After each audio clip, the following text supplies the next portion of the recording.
quite a few finishes with the deck, and as he says, this is probably his roughest matchup in the top 8, or at least close to it. Yeah, Punishing Maverick is a deck that really preys upon the fair decks of the format and has difficulty with the unfair decks.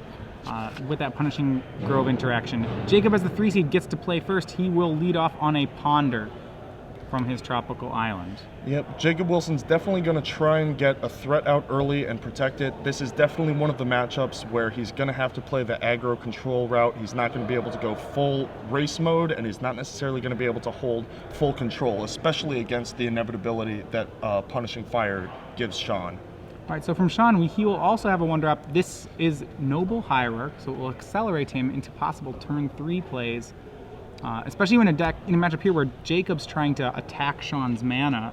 Noble Hierarch is a pretty good threat. Yes, any mana boost is nice against the Stifle Daze deck, and Jacob Wilson's going to start with a fetch here. What he really needs on this turn or maybe the next is a threat. Once you get the threat down, then you can start playing the 1-for-1 game and the tempo game. But until the threat is down, you're going to have to power through your deck and look for one. All right, so Jacob, he does have a 3rd land in the form of Wasteland. He's going to Jataxian Probe here. What's up, dog? So, see what he's playing against, and let's take a look. We have Grove of the Burn Willows, Plains, Lightning Bolt, Kasali Pride Mage, and Elspeth Knight Errant. Elspeth up top is a pretty big threat. I mean, 4 mana is a lot, especially when you're facing a deck full of Dazes and Stifles and Wastelands. But if it does ever get in there, it's going to be near impossible for Jacob to overcome. So, looks like he did draw a creature off of that Gitaxian Probe, and now he knows how to best sequence against what Shawn is doing. Yeah, so he's going to have to get a threat down, and that's going to be able to be Tarmogoyf. Tarmogoyf is right now a 2/3. Remember, it cannot be Lightning Bolted because Lightning Bolt will add an instant to the graveyard, so it's safe from Shawn's removal at the moment. Silly rules and the, Yeah, why can't I bolt this 2/3? State-based effects checking and all that. All right, so Shawn's draw from the turn is a Wooded Foothills. He has a lot of mana, but right now he's a little threat light. He does have Kasali Pride Mage, as we saw. He has 1 Lightning Bolt, but really he's going to try to see if he can resolve that Elspeth Knight Errant. Yep, that's really his big juicy threat at this point. But leading with the Kasali Pride Mage, I mean, Kasali Pride Mage can tangle with the Tarmogoyf for now, on offense at least. All right, so he's going to search for a plateau and cast out Kasali Pride Mage. Pass the turn back. He's leaving up the red mana for Lightning Bolt. And that'll push back to Jacob. And let's see what Jacob is going to do. This is kind of a key turn where Jacob is going to have to, start pushing his advantage with the Tarmogoyf. Start beating down, getting the 1-for-1, the tempo advantage.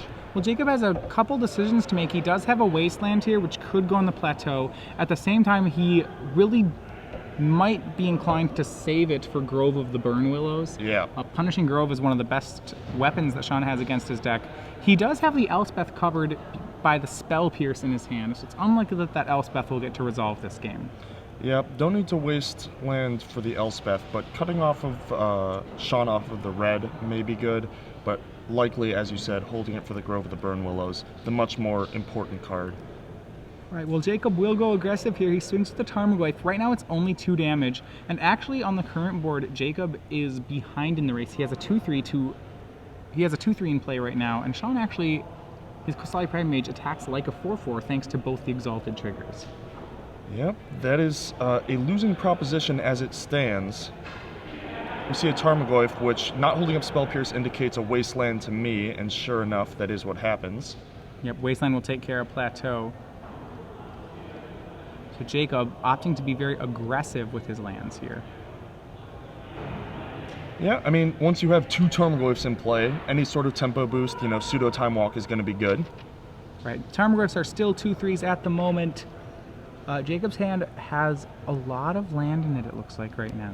Yep, his game is on board right now, and it looks like Shawn drew a Swords to Plowshares for the turn, which is certainly going to help in this race. Yeah, so we see Kasali Pride Mage swinging in for 4. That'll put Wilson down to 13 life. Still behind the race, and Jacob draws another land here. He does have a Brainstorm, and he's going to use that to try to make his deck more dense. in addition, he also gets to now pump his Tarmogoyfs to 3/4s thanks to Brainstorm.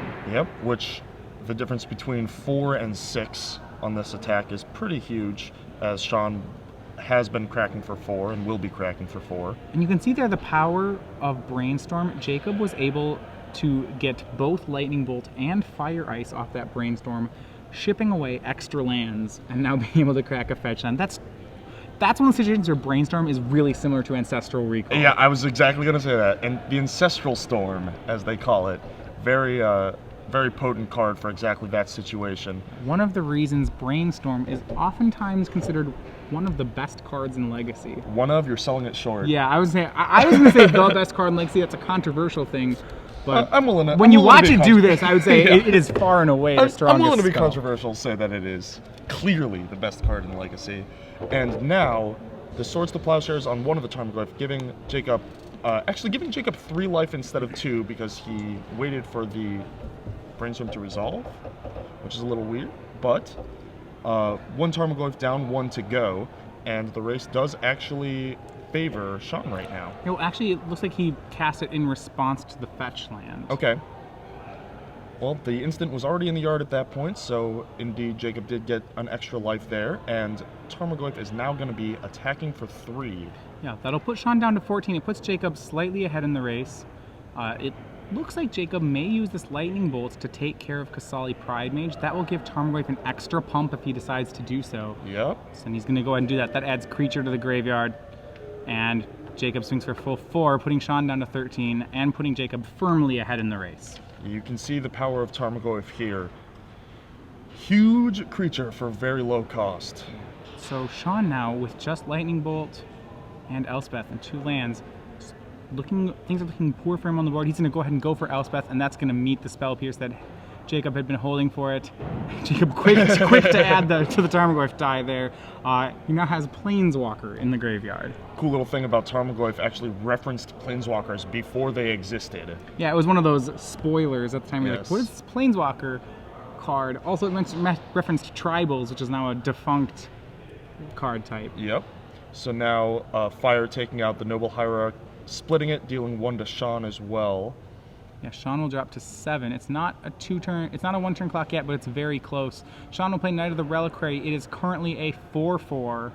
Not quite big enough to tussle yet, but will be next turn with the help of a fetch. Yeah, of note is that Shawn can search out Maze of Ith, I believe, in his deck.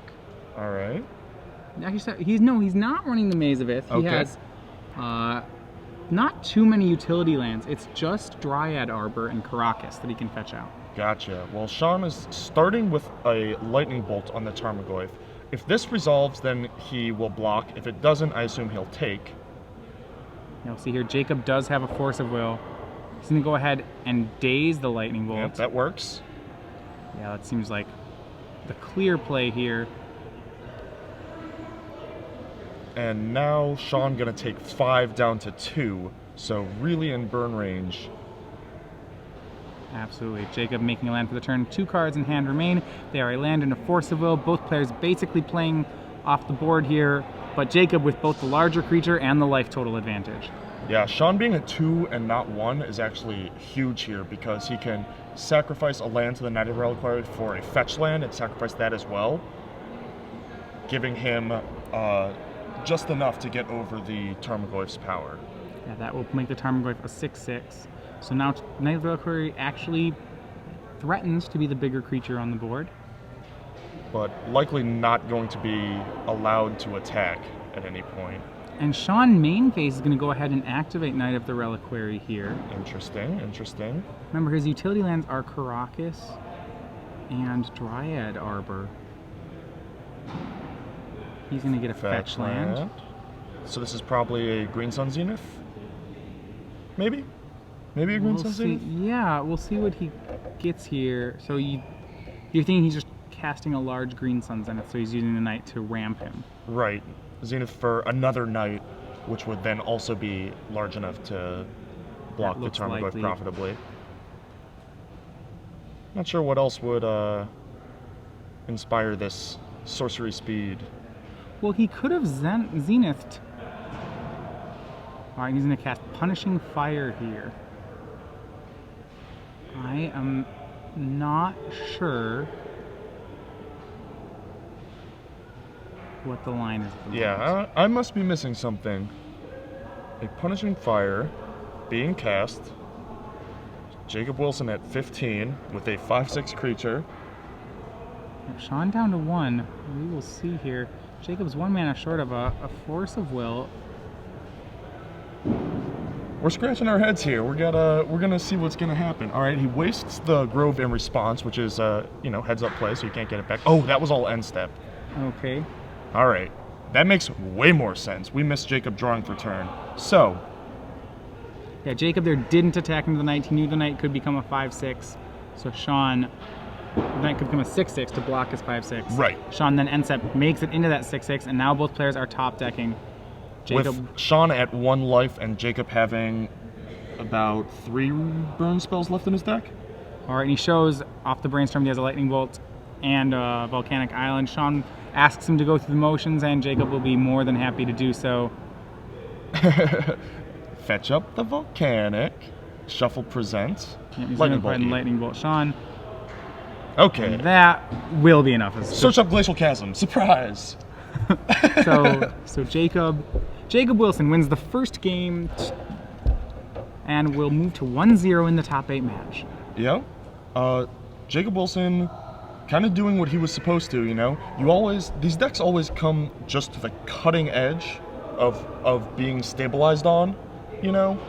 Yeah, he started out actually a little bit behind in the race, but he was quickly able to grab control of the game, and you could see his control starting to slip toward the end of the game, but he was able to get rid of, just do enough damage before the control had slipped away. Yep. And that's exactly what it does. It is very good at getting just to that point and then barely finishing you off right before you're able to stabilize. All right, so we're going to bring you back into the booth for a second. For those of you who remember, we do trivia. Yeah, we do trivia in the top 8 of both top 8, top 4, and finals of our Star City Games Opens. Okay.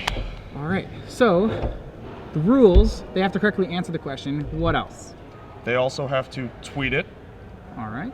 and they have to use a hashtag, which is SCG Premium. Now showing up on the bottom of your screen. All right, our question has to do with the top 8. We have a combo deck that occupies 2 of the top 8 slots. So we are wondering, this is one that we didn't actually see very much of in the top 8, but actually is in both, we got both the 8th seed and the 5th seed. So if you look at our top 8, you'll be able to find this out. We were wondering, Cobalt Clamp. could be Cobalt Clamp. That is the option. That is one of our legacy combo decks. But we were wondering what combo deck placed 2 copies into the top 8 here in Star City Games Legacy Open in Seattle. So if you know the answer, you have to tweet it with SCG Premium. Yes, and then you can win. How many months are we giving away for this Well, one? it's just the top 8, so it's going to be 3 months. Okay. But It's a if- pretty hard question for 3 months. If you stay with us, you could get 6 months or even a year of Star City Games Premium. I need 2 fingers. All right. 12 2 months. extra. All right. All right, so bring us back into the match. We have Jacob Wilson and Shawn Yu going to the second game. Shawn will be in the play for this one. That gives him a lot more potential to kind of break free and stabilize in this matchup. Yep, he's got to get out from under the assault upon his mana base, and he's got to get a board presence, and I feel like the game is going to feel a little bit like a race unless Punishing Fire is involved. If Punishing Fire is involved, then Shawn can actually assume the control role. He has the bigger creatures and, more inevitability. But until Punishing Grove shows up, I think that it's going to be more of a race where Jacob Wilson has more tempo cards and Shawn Yu may have the higher racing potential. So before we look at how Shawn's going to sideboard, let's look at how Jacob improves his tempo matchup in this matchup. He does have 2 rough tumbles in his board. Those can clean up some of the mana creatures that Shawn Yu has in his deck. He has both Noble Hierarchs and Kasali Pride Mages, but more importantly, Jacob has the standby of 3 Submerges, which come in this matchup. Excellent weapons to help tempo a green deck. Absolutely. I mean, it is a free pseudo removal spell that's actually sometimes even better than a removal spell because, you don't want to have to draw, say, a Noble Hierarch or a Wild Mikado later in the game. You can also do a cute little trick, which is in response to a fetch land or a Knight of the Reliquary activation, submerge the creature on top of the deck, and then it gets shuffled away and gone forever. Yeah, and in that situation, even if the player chooses not to find a land, they still actually have to shuffle their deck. Yes, so they still searched. They just missed. They forgot. So on top of, the key card here for Jacob in the deck is probably Tarmogoyf. It's the one card that's very hard for Shawn to remove. He just has the 4 swords. But what else? So he needs to watch out for Submerge, but he's on the play here. What does he do, though, to augment his strategy? We see he has some Thalias. He could be using those. He has a Pyroblast and a Red Blast. Yep, 1 Reb and 1 Pyro probably coming in. Thalia is very good against any of these decks that use a lot of cantrips and a lot of tempo-y cards, because if you just curve, especially from the play, like say a Wild Mikado into a Thalia, you're greatly hindering your opponent's ability to operate, especially in the early turns, while also being, very far ahead on board. Yeah, well, a lot of times Jacob will play at least 1, if not 2 non-creature spells every turn, so Thalia can really put a choke on his mana. Absolutely. The one extra weapon that Shawn has, if you look there, he has 1 Bazooka Bog as an extra land in this matchup. It can be boarded in as a way to shrink Tarmogoyfs or Nimble Mongoose at instant speed. Yeah, it is definitely a possibility. Yeah, he doesn't have one in the main. Sometimes you see people play 1 main, 1 board. It's certainly there for graveyard decks, but do you still like it against something like Rug Delver? Yeah, I mean, I don't mind it. It's obviously not as good as something like a Rest in Peace or, a relic that takes out everything to make a Tarmogoyf really small, but Shawn uses his graveyard quite a bit himself with Knight of the Reliquaries and Punishing Fires, so those options are a bit out of the realm of possibility. Bazooka Bog does, as you say, shrink the Nimble Mongoose. I think that it's probably not quite worth it, but it definitely is a possibility just for the surprise value. Yeah, surprise value. It also gives him an extra land against Rug Delver, which actually isn't the worst. Rug Delver really does assault your lands in the matchup. That is definitely true as well. The mana assault of the Rug Delver deck is one of the big ways that it gains a tempo advantage, and just having another land, another solid mana source, can be a good way to fight that. So when looking at some of the cards in the main, we saw game 1 there, Shawn had an Elspeth Knight Errant that ended up getting spell pierced. Cards like that, while heavy impact, are probably not going to be very useful in this matchup, would be my guess. Yeah, I think they may be a little better post board when Jacob Wilson no longer has his Stifles in his deck, which I assume are coming out. So you're thinking Jacob's going to back off the mana denial plan? I think so. I mean, you're facing down a deck with 23 lands, plus 4 mana creatures, plus the Green Sun Zenith, which can find the Dryad Arbor or the Noble Hierarch, and really operates on 2 or 3 mana just fine. So I think that Jacob Wilson, particularly on the draw, is going to be cutting those Stifles, which then makes the Elspeth a little more castable. So kind of a little guessing game here as to whether or not if Jacob cuts the Stifles, then he wants the Elspeth. If Jacob doesn't cut the Stifles, then maybe he has to put the Elspeths on the board. Levels and levels and levels. All right, well, at least for this game, Shawn will be on the play, so he'll be able to protect his mana a little more than he would normally be able to.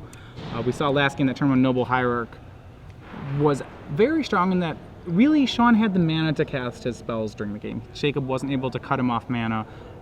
Jacob did actually just was able to find answers for Shawn's cards and really just beat past them. Yeah, I mean, we knew that he was going to need a clock early, and he did have that Tarmogoyf, followed with a second Tarmogoyf. So even though one got plowed, he still had his clock down, on turns 3 and 4, was attacking and using his cheaper removal as, a way to generate a tempo advantage while ahead on board, which is exactly how you write it up as a Rug Delver player. Right. Either that, or you wasteland their 1 land and stifle their 2nd land, and then they you just hope that it never does. Yeah, they brainstorm and miss, and then draw the same cards and discard. That's the other plan of Rug Delver. The other plan is you hope that you're the only one playing Magic, and that your opponent just isn't playing Magic, right. and then the game becomes very easy from that point. When they have no permanence. Rug Delver is very good at the flawless victory, the 0 permanent victory, especially from the play. Yeah, it's a little harder to pull off from the draw, especially because in this matchup, Shawn has mana creatures. Yes, it is a lot harder. But stifling that first fetch and just watching their shoulders sink, that is the ultimate pleasure of the Rug Delver player. Yeah. So Of note with Shawn's Maverick deck, Jacob does have one Sulfur Elemental on his board. Maverick, this is kind of a hybrid between a Maverick deck and a Zoo deck. In a Maverick deck, you'd expect one of the key cards in this matchup to be Mother of Runes, which is what Sulfur Elemental is really good against. Instead of playing Mother of Runes, Shawn is playing Wild Nacatls in that spot. Instead of moms, he has angry kitties. Right, he has cats instead of mothers. So he has angry kitties, and angry kitties don't really care about Sulfur Elemental. Yeah. They do not care at all. They battle them. They fight them. Yeah, they fight. They scratch them to death. So, all right, play's about to be underway here. I love Sulfur Elemental in this sideboard, by the way, from Jacob Wilson. Well, obviously, it's not good here, but it's such a sweet card to have in the sideboard, especially as like a 1 or 2 of, for exactly that reason. Yeah, it's one of the few ways to answer Mother of Runes. When you think about it, you think Sulfur Elemental, you think Engineered Explosives. Those are cards that an aggro deck, or I guess a tempo deck like Rug Delver, can afford to play. Yeah. You know, it doesn't want to. There are other cards that can answer Mother of Runes, but a lot of them can't be aggressive at the same time. Yeah, Sulfur Elemental does great double duty there. I mean, I've also taken out a Squadron of Hawks. Entire squadron of Hawks. Yes, an entire Squadron of Hawks with the Sulfur Elemental before. That was a pretty good one. It takes out Thalia. I'm trying to think of some other things that Sulfur Elemental Mangara of Corondor. Yes, can be Flicker taken out Wisp by, and company. Yep. Pretty much the entire Death and Taxes deck. Yes. And if you ever get 2, forget about it. Yeah, the second one is pretty. We call that the fairly hard good. Yeah, actually in that matchup, the first one can be a little bit of a liability because Mirren Crusader exists, and Hits real hard. It's real bad. You don't want to play it at 1 if they have a Mirren Crusader. Right. 2 is excellent. 1 is actually terrible. Yes. Scary times. All right, and it's going to be a little bit harder for Shawn. He is on a 6-card hand. An update from the other parts of the bracket.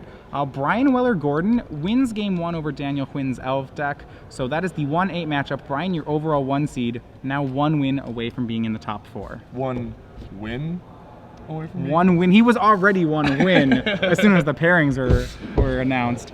But now he is, oh boy, now he's 1 victory away too. Yeah, I think that that's actually a pretty big win for Brian. I think that that one was on accident. I think that game 1 is really important for Elves to get in that matchup. I think post-board it gets a lot harder. So Daniel gonna have his work cut out for him now. Yeah, most certainly. Both those matchups are Delver versus Elf matchups. It'll be interesting to see if either of the Elves decks can pull their way into top 4. Yeah. Certainly, those are matchups that make it. Those are not good matchups for the Elf deck. No, absolutely not. They are very rough tumble for the Elves decks.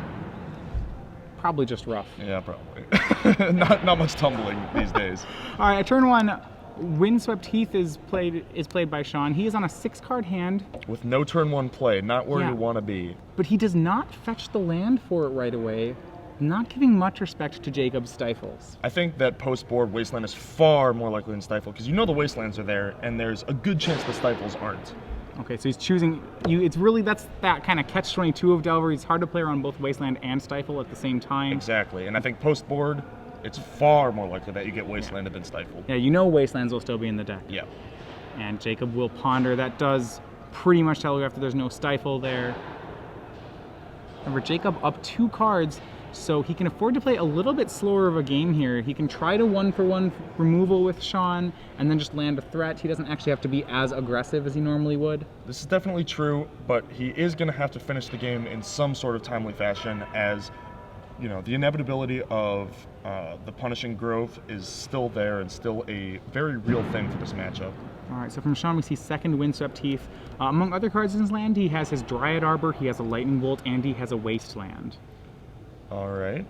Not the highest of impact cards there, but it looks like a Green Sun Zenith for 1 is going to start us off. Yeah, this is all being batched together. So Shawn cracked his 2 fetches, and now he's going to use the 2 mana to cast Green Sun on 1. Yeah, and Jacob Wilson is going to think in response to that. Yeah. Pretty good Daze spot, not necessarily the best Force of Will spot. Is going to let it resolve. Looks like Daze was not used here. It'll be interesting to see whether or not Jacob actually still has the Force of Wills in. I don't know if he may have one in his hand here, but a lot of times in these fair deck matchups, you see Rug Delver players cutting the Force of Wills post-board. Yeah, I mean, in the Swiss, sometimes you have to hedge against things like choke, but with perfect information of the deck lists, Jacob Wilson knows that there is no such thing in Shawn Yu's sideboard like that, so he is free to cut the Force of Wills if he so chooses. Jacob, however, it turns out did not cut the Force of Wills. He has one in his hand, but he is not scared of a green sun on one. That found Noble Hierarch.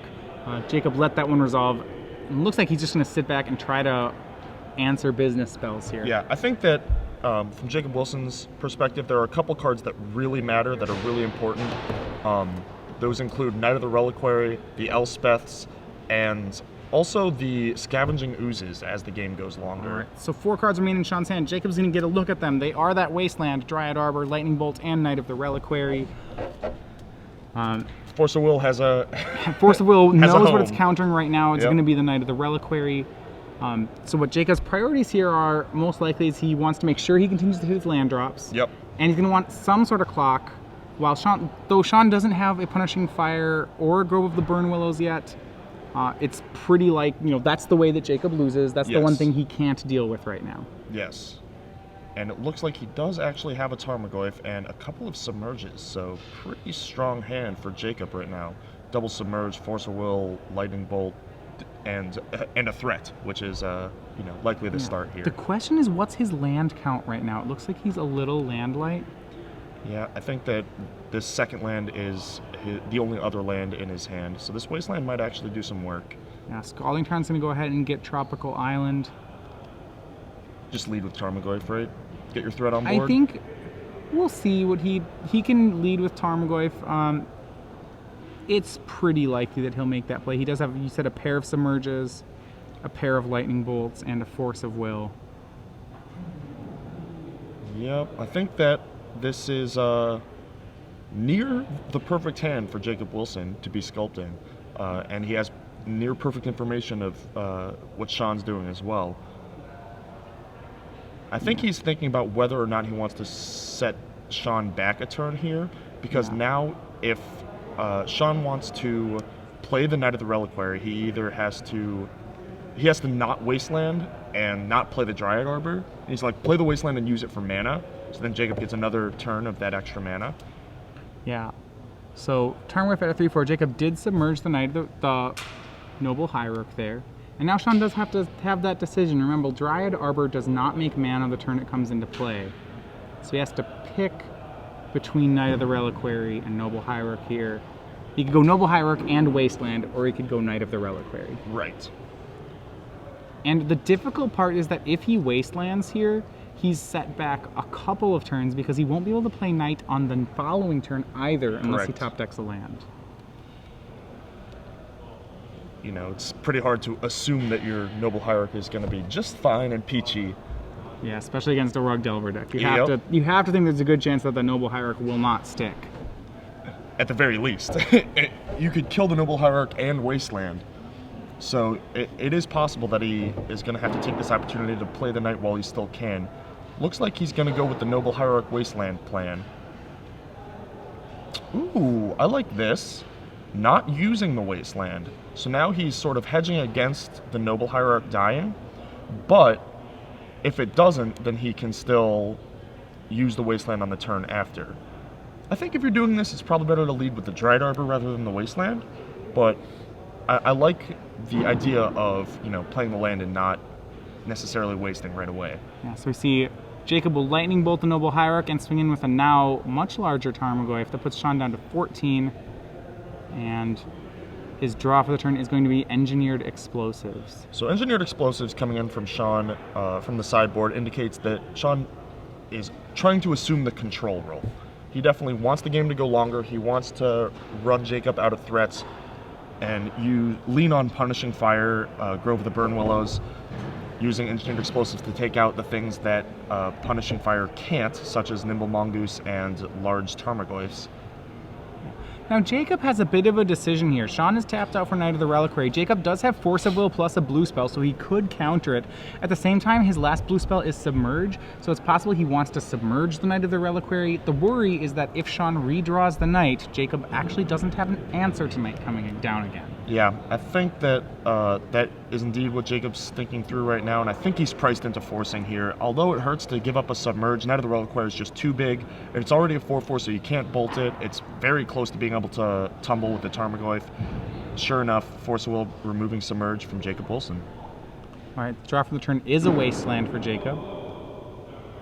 So you can actually protect his colored sources by wasting the waste here. Yeah, because he has no more lands, that's a play I'm somewhat expecting to see. If he gets wasted off red mana, he'll be in a pretty tight spot.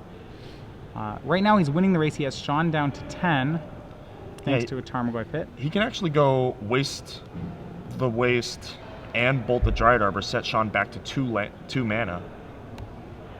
That is not a bad sequence, although, you are giving up a Lightning Bolt that may have more value later on. Yeah, so you're saying the question is whether or not he wants the Lightning Bolt to deny mana, or whether he just wants it to take 3 life from Shawn. Exactly. How important is Dryad Arbor right now? Right. How important is that 3rd mana? And it does represent the 4th mana also. Yeah. So you're keeping him off of, Knight without a land and Elspeth without 2.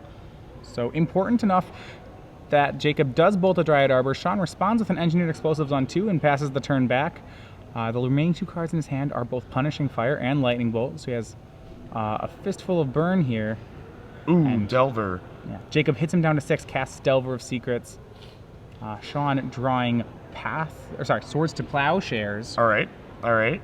So it was going to be that he was going to have to take, a full turn to blow up the Tarmogoyf and then another mana to deal with the Delver, but with Swords to Plowshares off the top, he can actually go Plow, Bolt, and just let the Engineered Explosive chill around for the next Goyf. Yeah, it's a little, right. And so this may give him a much better line. He could have cracked the Engineered Explosives on 2, but then he would have lost to Lightning Bolt and a flipped Delver. So now he's able to clear Jacob's board. It is a little awkward that he has an Engineered Explosives just yes. sitting around on 2, but he's stabilized. It's not the most, economically sound play, but the Engineered Sulfur Elemental does come down. Surprise, surprise, but it does get punished right away. And now we enter top deck mode with an Engineered Explosives at 2 versus a couple of cards. Yeah, now Jacob has a Lightning Bolt in his hand, so he's actually 3 damage away from winning the game here. But Shawn is Grove of the Burn Willows away from assembling the deadly combo of those 2. Shawn's debating whether or not he wants to waste Jacob off red mana right now. Yeah, I think it's a reasonable play. I think that it's very possible that the red mana is more important to Jacob than the 3rd mana is to Shawn at this point in the game. Yeah, so there's a question. Or the 4th mana, excuse me. There's a judge question here about the timing of it. I think Shawn said go, and then said wait, waste your red, and Jacob's wondering whether or not he gets a chance to use the red mana. Yeah, are we in Shawn's turn? Is this upkeep, draw step? What's going on? All right, looks like Jacob had already drawn, so we're going to put the card back because we had not gone to draw step yet. All right, so the Wasteland will be allowed to hit Volcanic Island. Jacob, with 2 red cards in his hand, is going to really have to decide whether or not he wants to just throw out one of the burn spells before he loses red. It doesn't seem like there'd be much point in doing so. No, I agree. And Nimble Mongoose, a huge draw. Bajuka Bog, the perfect answer. So Mongoose down to a 1/1. Fortunately for Jacob, the Mongoose it costs 1, not 2, so Shawn does not have an answer to it at the moment. The Mongoose will chip away and put him down to 1. Shawn's going to need a creature. 5, and he finds a blocker in Wild Nacatl. Who wins, cats or mongoose? Well, it depends on, they either trade or the cats win. Mostly, okay. I think in nature, cats would win. Cats beat mongoose, right? Mongoose beats snake. Snake beats cat. Mongoose would beat snake. Snake beats mouse, but cat beats mouse also. Mouse isn't very good at this game. Yeah, mouse is really bad. Mouse beats AJ, I'll tell you that much. I do not like mice. All right, Windswept Heath is the 5th land for Shawn. All right, so there was a red land drawn for Jacob there, so the Lightning Bolt is going to go upstairs, and then the other Lightning Bolt upstairs. Jacob cleans it up real nicely. Yeah, he finds those last 2 Lightning Bolts to finish off Shawn. Shawn was able to stabilize on board, but he had taken too much damage from the early game. Weird how Rug Delver keeps doing that. Yes, he just hangs on for those last few points. So Jacob will move into the semifinals, where he will face the winner of Henry Romero and Michael Eads. That's going to be, so his opponent will be either Affinity or Shardless Bug. Yeah, so Shardless Bug, kind of, the deck du jour of last year, and Affinity, the deck du jour of standard and block 6 years ago.